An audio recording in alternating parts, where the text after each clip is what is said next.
Assalamualaikum warahmatullahi wabarakatuh. Halo teman-teman, selamat siang. Kali ini saya dan teman-teman saya akan mempresentasikan sebuah materi mengenai kependudukan Jepang di Indonesia. Tapi sebelum itu, saya akan memperkenalkan diri terlebih dahulu. Izin memperkenalkan diri, nama saya Diana Nopitaloka dari kelas 11 IPS 4 dari kelompok 2. Nah, selanjutnya teman-teman saya juga akan memperkenalkan dirinya. Izin memperkenalkan diri, nama saya Muhammad Rifa Saputra dari kelompok 2 dari kelas 11 IPS 4. Izin memperkenalkan diri, nama saya Kiki Melanti Fauzia dari kelompok 2 kelas IPS 4. Dan saya izin memperkenalkan diri, nama saya Dayat Maulana dari kelompok 2 kelas 11 IPS 4. Izin memperkenalkan diri, nama saya Rianti dari kelompok 2 kelas 11 IPS 4. 1. Indonesia pada masa pendudukan Jepang. Pada 1 Maret tahun 1942, Jepang mendarat di 3 tempat, yaitu Teluk Bantet, Eretan Wetan, dan Kranggan, tanpa dapat dibendung oleh Belanda yang pada waktu itu masih menjajah Indonesia. Nah, pada akhirnya, pada tanggal 8 Maret 1942, Belanda menyerah tanpa syarat di Kalijati, Subang. Panglima tentara Belanda, Letnan Jenderal Terpoorten, menyerahkan kekuasaan kepada Jepang di bawah pimpinan Letnan Jenderal Hitoshi Imamura. Sejak itu, dengan resmi Indonesia berada di bawah pendudukan Jepang. Setelah Jepang menerima seluruh haknya dari tangan Belanda, Jepang langsung mengadakan pembagian wilayah kekuasaan. Menurut Jepang, Indonesia dibagi menjadi 3 pemerintah, yaitu yang pertama, Tentara ke-16, memerintah di Pulau Jawa dan Madura dengan pusatnya di Jakarta. Yang kedua, Tentara ke-25, memerintah Sumatera dengan pusatnya di Bukit Tinggi. Yang ketiga, Armada Selatan kedua, memerintah Sulawesi, Kalimantan, dan Maluku dengan pusat di Makassar. Selanjutnya, keberhasilan Jepang membuat Indonesia semakin menderita, apalagi di Tarakan, Kalimantan Timur, dan Palembang, serta kota-kota besar lainnya juga dikuasai oleh Jepang. Dengan masuknya Jepang, Indonesia mendapat tanggapan para tokoh nasional yang ada di Indonesia, di antaranya Insinyur Soekarno dan Dr. Muhammad Hatta. Kebaikan Jepang di awal pertemuan hanya untuk memperoleh simpati dan bantuan bagi Jepang dalam Perang Asia Timur Raya. Sebagian pemimpin Indonesia memutuskan untuk bekerja sama dengan Jepang, tetapi sebagian lagi menentang penjajahan Jepang. Ada beberapa faktor yang membuat pemimpin nasional melakukan kerjasama dengan Jepang. Di antaranya, A. Sikap keras pemerintah Belanda menjelang akhir kekuasaannya. B. Penekanan kaum nasionalis pada zaman Belanda. C. Kebangkitan bangsa-bangsa timur, yakni orang timur, memandang kemenangan Jepang sebagai suatu kemenangan Asia atau Eropa. Yang D. Adanya ramalan Jayabaya yang hidup di kalangan rakyat yang meramalkan bahwa akan datang orang KT yang akan menguasai Indonesia selama umur jagung dan sesudahnya kemerdekaan akan dicapai. Selanjutnya akan dijelaskan oleh teman saya yang lain. Organisasi Pergerakan Nasional pada masa pendudukan Jepang. Jadi ada apa aja sih organisasinya? Yang pertama ada Gerakan 3A, di mana Gerakan 3A ini memiliki semboyan. Semboyannya itu yang pertama adalah semboyan Nippon sebagai cahaya Asia, Nippon sebagai pemimpin Asia, dan Nippon sebagai pelindung Asia. Di mana organisasi Gerakan 3A tersebut dipimpin oleh Pak Syamsuddin dan dibantu oleh Sultan Pamuncak dan Muhammad Saleh, di mana pada tahun 1943 organisasi ini berubah namanya menjadi Putera, Pusat Tenaga Rakyat. Gerakan Putera dibentuk pada tahun 1943 di bawah pimpinan pusat yang dikenal sebagai 4 serangkai, yaitu Bung Karno, Bung Hatta, Ki Hajar Dewantara, dan Kiai Haji Mas Mansur. Putera merupakan suatu badan bentukan pemerintah Jepang pada 1 Maret 1943. Lembaga ini bertujuan untuk mengendalikan kekuatan kaum nasionalis yang dapat membahayakan kekuasaan Jepang di Indonesia. Selain itu, juga untuk membangun dan menghidupkan segala apa yang dirobohkan oleh imperialis Belanda. Gerakan ini menjadi bumerang bagi Jepang, sebab Putera beranggotakan orang-orang baru yang nyata-nyata bersifat mekanis. Lalu yang kedua ada organisasi Jawa Hakokai, Himpunan Kebangkitan Jawa. di mana organisasi ini dibentuk pada tahun 1944 dengan komando militer berada di tangan Jepang. Alasan pembentukan Jawa Hokokokai adalah rakyat Indonesia perlu dihimpun tenaga lahir dan batin untuk menggalang kebaktiannya sesuai dengan Hoko Senshin, semangat kebaktian. Di dalam tradisi Jepang ada 3 unsur kebaktian, mulai mengorbankan diri, mempercayai persahabatan atau mempererat persahabatan, dan mengerjakan sesuatu yang harus dihasilkan dengan bukti. Meliputi kegiatannya apa aja sih ya? Kegiatannya itu meliputi yang pertama, melaksanakan segala sesuatu dengan nyata dan ikhlas untuk menyumbangkan segenap tenaga kepada pemerintah Jepang. Lalu yang kedua, memimpin rakyat untuk menyumbangkan segenap tenaga kerja berdasarkan semangat persaudaraan antar segenap bangsa. Lalu yang ketiga, memperkokoh pembelaan tanah air. Lalu yang keempat, ada organisasi Majelis Islam Ala Indonesia, MIAI. Pada September 1937, para pemimpin Nahdlatul Ulama dan Muhammadiyah memperkasai pembentukan Majelis Islam A'la Indonesia, di mana Dewan Persatuan Islam seperti Persatuan Islam, Al-Irsyad, dan hampir semua organisasi Islam lain di seluruh Indonesia segera bergabung dalam organisasi ini. Nah, lalu yang keempat ada organisasi Chuo Sangiin, di mana organisasi ini dibentuk pada tahun 1943. Posisi pasukan tentara Jepang di Pasifik mulai terdesak, dan untuk menarik dukungan penduduk di negara jajahan, Jepang merencanakan memberi kemerdekaan kepada Burma dan Filipina.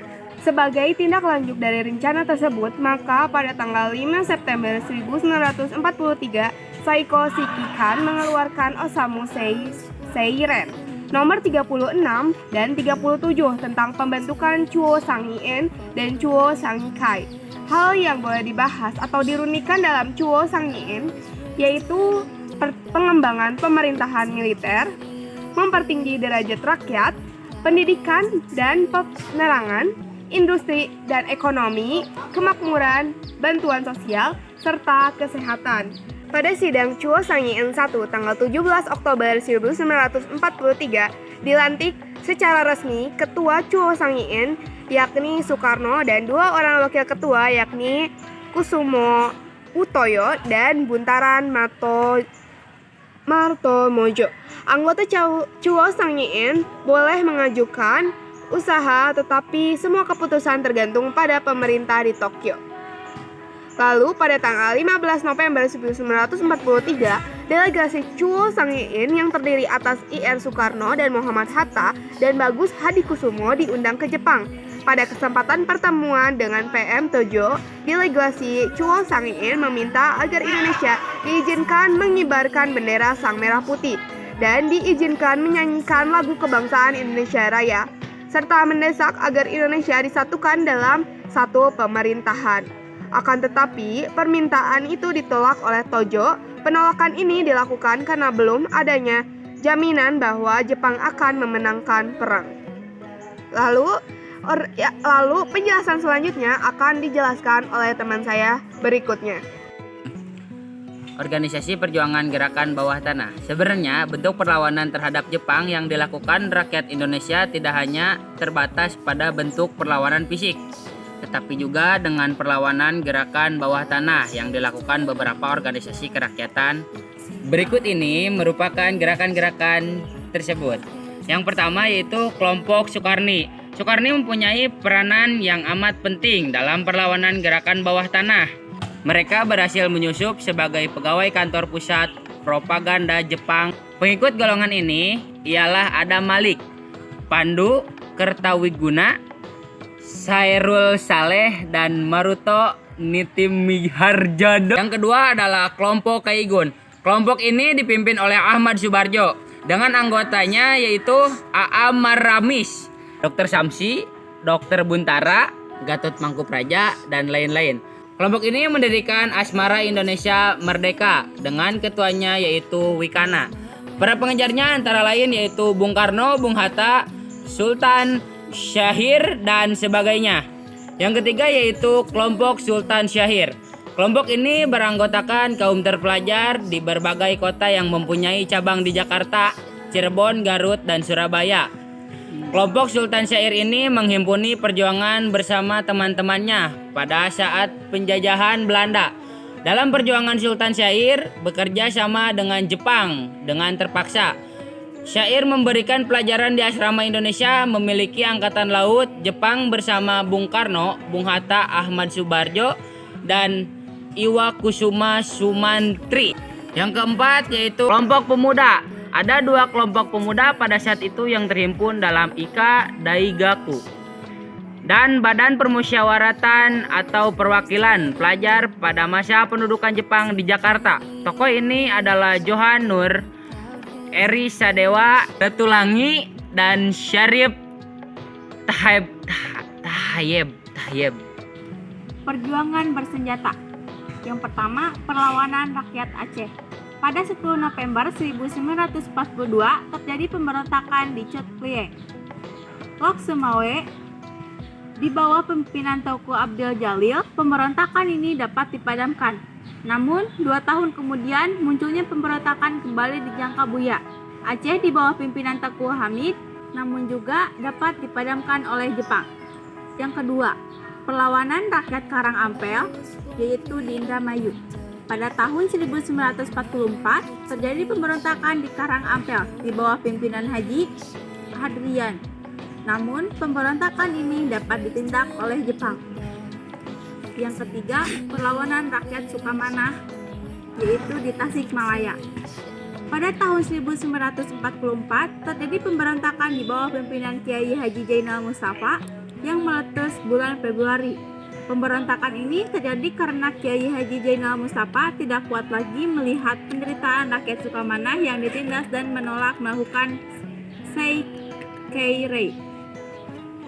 Karena hal ini bertentangan dengan ajaran Islam. Yang keempat, perlawanan Blitar. Pada tanggal 14 Februari 1945 terjadi pemberontakan PETA di bawah pimpinan Supriyadi. Pada pemberontakan ini, orang-orang Jepang yang ada di Blitar dibinaskan sama sekali, sehingga pemberontakan ini benar-benar menyejukkan Jepang. Dampak penduduk Jepang dalam berbagai aspek kehidupan. Yang 1, aspek politik. Pada masa pendudukan Jepang, Jepang melarang adanya organisasi politik sehingga para pemimpin bangsa dengan sembunyi-sembunyi melakukan strategi untuk menghancurkan Jepang. Pada Maret 1942, sebuah kegiatan politik dilarang dan semua perkumpulan secara resmi dibubarkan oleh pihak Jepang. Yang kedua, aspek ekonomi. Pada saat pemerintahan Jepang datang, pemerintahan tersebut mulai mengeluarkan berbagai kebijakan yang memonopoli seluruh perekonomian di Indonesia. Di sektor perkebunan, banyak perkebunan yang dirusak, sebagai gantinya ditanami tanaman untuk keperluan perang. Hanya teh, kopi, dan tembakau saja yang tetap diizinkan. Selain itu juga pemerintahan Jepang menanamkan sistem ekonomi perang, yang artinya rakyat harus menanam tanaman keperluan perang. Hal ini menambah beban rakyat karena dipaksa terus-menerus oleh Jepang. Yang ketiga, aspek pendidikan. Pada masa pendudukan Jepang, sektor pendidikan di Indonesia mengalami perkembangan. Hal ini terlihat dari pengolahan sama rata bagi seluruh golongan untuk mendapatkan pendidikan. Pendidikan terbagi menjadi 6 tahun untuk pendidikan dasar, 3 tahun SMP, dan 3 tahun SMA. Semakin banyaknya sekolah yang dibuka mengakibatkan dibukanya sekolah untuk calon guru, yaitu Shinam Gakko, bahasa Indonesia sebagai bahasa pengantar di sekolah. Bahasa Jepang diberikan sebagai mata pelajaran wajib. Yang keempat, aspek kebudayaan. Karya-karya sastra banyak dihasilkan pada masa pendudukan Jepang. Hal ini ditandai dengan banyaknya penyair-penyair yang muncul. Salah satunya adalah Roshiha Anwar. Perkembangan karya sastra ini juga tetap diawasi oleh pemerintahan Jepang dengan didirikan Keminbunka Shidosho, yaitu sebagai pusat budaya dan yang didirikan oleh Jepang. Umumnya karya sastra pada masa ini berisi tentang semangat patriotisme dan usaha pemenang Perang Asia Timur Raya.